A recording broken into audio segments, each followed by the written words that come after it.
Site inspection visit certificate అని చెప్పని ఒక తప్పుడు విధానం ద్వారా బామ్మర్దికి వేల కోట్ల రూపాయల టెండర్లు సింగరేణిని కట్టబెట్టేటువంటి ఒక ప్రయత్నం చేస్తున్నాడు అని చెప్పని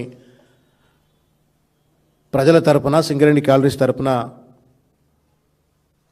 ఆరోపణలు చేస్తుంటే విచారణ జరిపించమని చెప్పని నెత్తి మీద నోరు పెట్టుకొని మొత్తుకుంటే తేలిగుట్టిన దొంగల లెక్క ఒక్కళ్ళు కూడా మాట్లాడతలేరు. సరికదా మళ్ళా టీఆర్ఎస్ పార్టీ పైననే బీఆర్ఎస్ పార్టీ నాయకత్వం పైన గత 10 ఏళ్లలో ఇది జరగలేదా అని చెప్పని వాళ్ళ దాడి చేసేటువంటి ఒక ప్రయత్నం చేస్తూ ఉన్నారు, నిందలు వేసే ప్రయత్నం చేస్తూ ఉన్నారు. మేము సూటిగా అడుగుతూ ఉన్నాం బట్టి విక్రమార్క గారిని, అసలు రేవంత్ రెడ్డి గారి బావమర్దికి రేవంత్ రెడ్డి గారు తప్పుడు పద్ధతిలో టెండర్ ఇచ్చినరా ఇయ్యలేదా చెప్పండి. దేశంలో ఎక్కడా లేనటువంటి ఒక లోపభూయిష్టమైనటువంటి కాంట్రాక్టర్స్ను టెండరింగ్ వ్యవస్థను మ్యానిపులేట్ చేయగలిగేటువంటి ఒక వెసులుబాటు కల్పించేటువంటి ఒక సైట్ ఇన్స్పెక్షన్ విజిట్ సర్టిఫికేట్ అనేది సిస్టమ్ ఉందో ఈ సిస్టమ్ను పట్టుకొచ్చి లోపాయకారిగా బామ్మర్దికి బెనిఫిట్ చేసినరా చెయ్యలేదా దీనిపైన సమాధానం చెప్పండి. విచారణ చేయమంటే మీనమేషాలు ఎందుకు లెక్క పెడతా ఉన్నారో సమాధానం చెప్పని కోరుతా ఉన్నాము. అదేవిధంగా నైనీ కోల్ బ్లాక్ టెండర్స్నేమో మీరు లాల్ బహదూర్ శాస్త్రితో పోటీపడేటట్లుగా పేపర్లలో వార్త వచ్చింది అని చెప్పని మీ నిజాయితీని చూపెట్టుకోవడం కోసం అన్నట్లుగా మీరు దాని టెండర్లను రద్దు చేసిండ్రు. అసలు అవెందుకు రద్దు చేసిండ్రో దాన్నన్నా పూర్తి స్థాయిలో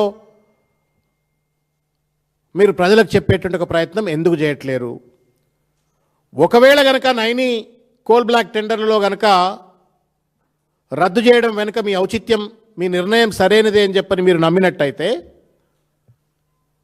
ఇవాళ షోదా కంపెనీకి ఇచ్చినటువంటి ఒక టెండర్లను మ్యానిపులేట్ చేసి తప్పుడు విధానం పట్టుకొచ్చి బావమర్ది కోసం బావ రేవంత్ రెడ్డి గారు చేసినటువంటి ఒక తప్పుడు ప్రయత్నంతో వచ్చినటువంటి ఒక కాంట్రాక్ట్ను మొత్తం ఆ కాంట్రాక్టులన్నింటినీ కూడా ఎందుకు రద్దు చేస్తలేరు? ఎందుకు ఆ ప్రెస్ మీట్లు గంటలు సాగదీసేటువంటి ఒక ప్రెస్ మీట్ల యొక్క అంతర్యం ఏంటి? మీరు అసలు ముచ్చట చెప్పమంటే కొసరు ముచ్చట్లు మాట్లాడుతూ ఉన్నారు. మీరు టెండర్లను రేవంత్ రెడ్డి బావమర్ది గారికి తర్వాత రేవంత్ రెడ్డి గారి కనుసన్నల్లో జరిగినటువంటి ఒక టెండరింగ్ స్కామ్కి సంబంధించిన అంశం పట్ల మీ వైఖరేంది బట్టి గారు సమాధానం చెప్పండి. ఇంతవరకు మాట్లాడతలేడు. అది తప్పా చెప్పాడు, ఒప్పా చెప్పాడు. ఏమనంటే ఈ పేపర్ల వార్త వచ్చింది, ఆ పేపర్ల వార్త వచ్చింది, 10 ఏళ్ళు మీరే పరిపాలన ఉన్నారు, మీ దగ్గర తప్పు జరిగింది, మా దగ్గర తప్పు జరిగింది అంటారు. కానీ నిర్దిష్టమైనటువంటి ఒక ఆధారాలతో ఒక ఆరోపణ చేసిన తర్వాత దానిపైన సమాధానం చెప్పకుండా బీట్ అరౌండ్ ద బుష్ అంటాం మనం. బీట్ అరౌండ్ ద బుష్ లెక్క ఇష్టం వచ్చినట్లు ప్రెస్ మీట్లు పెట్టి కాలయాపన చేసి అటు మీడియా సమయాన్ని ప్రజల సమయాన్ని కాలయాపన చేసి ఒక దాటవేత ధోరణికి పాల్పడుతూ ఉన్నారు బట్టి గారు తప్ప నిర్దిష్టంగా లేవనెత్తినటువంటి యొక్క అంశాల పట్ల సమాధానాలు చెప్పట్లేరు. ఆరోపణలకు విచారణ జరిపించేటువంటి నైతికత కానీ ధైర్యం కానీ ఇవాళ చూపెడతలేరు. ఏ ధైర్యంతో మీరు ఒక పేపర్లో వచ్చిన వార్తను ఆధారంగా చేసుకొని నైనీ కోల్ బ్లాక్ టెండర్లను రద్దు చేస్తారు? ఇవాళ ఎందుకు పిరికితనంతో భయపడుతున్నారు? రేవంత్ రెడ్డిని చూసి భయపడుతున్నారా? లేకపోతే రేవంత్ రెడ్డి చుట్టూ ఉన్నటువంటి ఒక కోల్ మైనింగ్ మాఫియాను చూసి భయపడుతున్నారా? ఏ ధైర్యంతో దాన్ని రద్దు చేస్తారు? ఏ పిరికితనంతో దీన్ని రద్దు చేయరు? దాన్ని రద్దు చేసిండ్రు, సంతోషం. మీరు కూడా లాల్ బహదూర్ శాస్త్రి కోవలకు వెళ్ళిపోయినరు, వి సెల్యూట్ యూ. మరి అంత ధైర్యం ఉన్నటువంటి ఒక పెద్ద మనిషి మీరు రేవంత్ రెడ్డి గారి అనూనీయులకు బామ్మర్దులకు వచ్చినట్టు ఒక కాంట్రాక్ట్ను రద్దు చేయడానికి పిరికితనం ఎందుకు బట్టి గారు? మీకు ఎవరు భయపెడుతున్నారు బట్టి గారిని? ఈ డొల్లతనం ఏంటి? లేదు రేవంత్ రెడ్డి గారితో లోపాయకారి ఒప్పందాలా, సంబంధాలా? లేకపోతే మీ మధ్యన అండర్స్టాండింగ్ అడ్జస్ట్మెంట్లను అయిపోయినాయా? కేవలం ప్రజలను మభ్యపెట్టాలా, బట్టగాల్చి మళ్ళీ బీఆర్ఎస్ పార్టీ పైనే మళ్ళీ దాడి చేయాలన్నట్టు ఒక రీతిలో ప్రెస్ మీట్లు పెట్టి మీరు దాటబైత ధోరణికి పాల్పడతారా? గమ్మత్ ఏంటంటే రాసిన మీడియా సంస్థ మీద చాలా విషయాలు మాట్లాడినారు బట్టి విక్రమార్క గారు. మరి రాయించిన వాడి కథ ఏంది భయ్? బట్టన్నా చెప్పురే. రాసినాడు అని చెప్పని ఆయన మీద మీరు ఆ పేపర్ మీద వాళ్ళ మీద మీరు ఏదో మాట్లాడినరు. సరే, అది మీరంతా ఒకటే కూటమి కాబట్టి మీరు రేవంత్ రెడ్డి గారు మీరు I don't know whatever he's happened మీరు పేపర్ గురించి మాట్లాడినరు. మరి రాయించిన వ్యక్తి గురించి ఎందుకు మాట్లాడరు మీరు? అసలు దోషి ఎవడు? మనం ఒక హత్య జరుగుతుందన్న, హత్య జరిగినప్పుడు కత్తి పట్టుకొని పొడిచినోడు నేరస్తుడే, పొడిపించినోడు కూడా నేరస్తుడే. ఇక పొడిచినటువంటిది బహుశా ఒక పత్రిక అయితే పొడిపించింది ఎవరు, ఆ కత్తి ఇచ్చింది ఎవరు, ఆ కత్తికి సానబట్టింది ఎవరు, ఎంబడిబడి పొడువు అని చెప్పని పొడిపించిన వాళ్ళు ఎవరు? అది రేవంత్ రెడ్డి కదా. రాసింది ఒక పత్రిక కావచ్చు, కానీ దాని వెనక ఉండి మొత్తం కథ, స్క్రీన్ ప్లే, డైరెక్షన్ మొత్తం కూడా ప్రొడ్యూసర్ అన్నీ కూడా రేవంత్ రెడ్డి. మరి ఆయన గురించి ఒక్క మాట అనడం ఎందుకన్నా? అంత భయం ఎందుకే నాకు అర్థం కాదు. ఇది ఎందుకు భయపడతారు నాకు అర్థం కావట్లా. You had the moral courage to cancel Naini coal block tenders, but you her scared. గింత పిరుకుతారమేంది మీది? గింత భయం ఎందుకు మీకు? హరీష్ రావు గారు ఆధారాలతో ముందు పెట్టిండ్రు.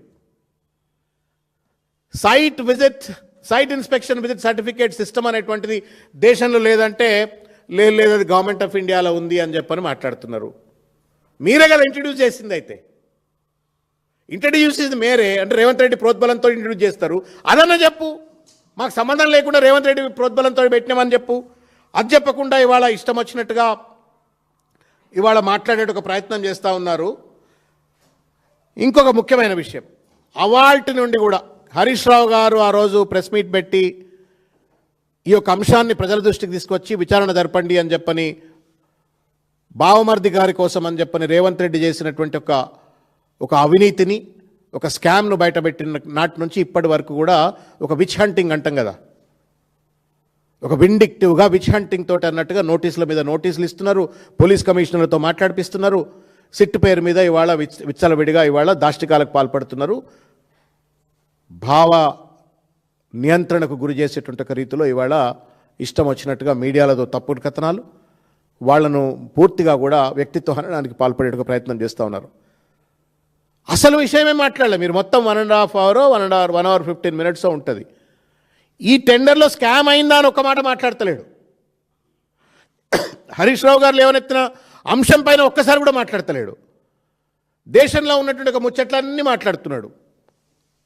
నువ్వు ముక్కు గురించి అడిగితే చెవు గురించి చెప్తున్నారు భట్టి గారు. ముక్కు గురించి అడిగితే చెవు గురించి చెప్తున్నారు. కనీసం ముక్కు చెవు రెండు కలిపి కూడా మాట్లాడతలే. అట్లా ఒక అసంబద్ధమైనటువంటి ఒక రీతిలో భట్టి గారు మాట్లాడినారు. మీ డొల్లతనము, మీ హిపోక్రసీ అనేటువంటిది కూడా స్పష్టంగా ఇంట్లో బయటపడుతుంది. నేను ఒక విషయం అడుగుతా ఉన్నా. 40 ఏళ్ల రాజకీయ జీవితం నిజంగానే భట్టి గారిది an illustrious political career, and nobody has any kind of disregard to your political career. మీ రాజకీయ జీవితం పట్ల ఎవరికి ఏ రకమైనటువంటి తప్పుడు అభిప్రాయాలు లేవు. we respect you. మరి same respect should it not be extended to KCR గారండి? మీరు 40 ఏళ్ల రాజకీయ జీవితం, మచ్చలేని జీవితాలు, మీకు మాట మకుటం లేని మహారాజులుగా ఉండాలా, మీకు గౌరవాలు ఉండాలా. మరి అదే గౌరవం కేసీఆర్ గారికి కూడా ఉండాలి కదా. పొద్దున్న లేస్తే మీ ముఖ్యమంత్రి గారు, మీ ముఖ్యమంత్రి sponsored media channels, social media channels పరిగట్టుకొని వాళ్ళ గాంధీభవన్ వేదికగా వెచ్చలవిడిగా చిల్లరగా మల్లరగా దాదాపు 50 సంవత్సరాల సుదీర్ఘమైనటువంటి అర్ధ శతాబ్దపు రాజకీయ జీవితం, ప్రజా జీవితము, తెలంగాణ ఉద్యమ సాధకుడు, వచ్చిన తెలంగాణను బాధ్యతాయుతంగా 2 సార్లు ముఖ్యమంత్రిగా పనిచేసిన, కేంద్ర మంత్రిగా పనిచేసినట్టు ఒక మహానుభావుడు కేసీఆర్ గారు నోటికి ఏది పడితే అది మాట్లాడతారా? When you are demanding to be respected, same respect KCR గారికి ఇవ్వాల్సిన అవసరం లేదా? మీ 40 ఏళ్ల జీవితం ఏమో జీవితం, కానీ అర్ధ శతాబ్దపు త్యాగం కేసీఆర్ గారిది త్యాగం కాదా, పోరాటం కాదా? ఇది హిపోక్రసీ కాదా అని చెప్పని వాళ్ళ అడుగుతా ఉన్నాం. మీ ముఖ్యమంత్రి మాట్లాడతాడు, మీ మంత్రివర్గ సభ్యులు మాట్లాడతారు, ఎవరు పడితే వాళ్ళు ఏది పడితే అది కేసీఆర్ గారిని మాట్లాడుతున్నారు. నియంత్రించండి. మిమ్మల్ని మీరు గౌరవించుకోవాలంటే ఇది కేవలం పొలిటికల్గా విమర్శ కోసం చెప్పేది కాదు. If you want to be respected, you should learn to respect others.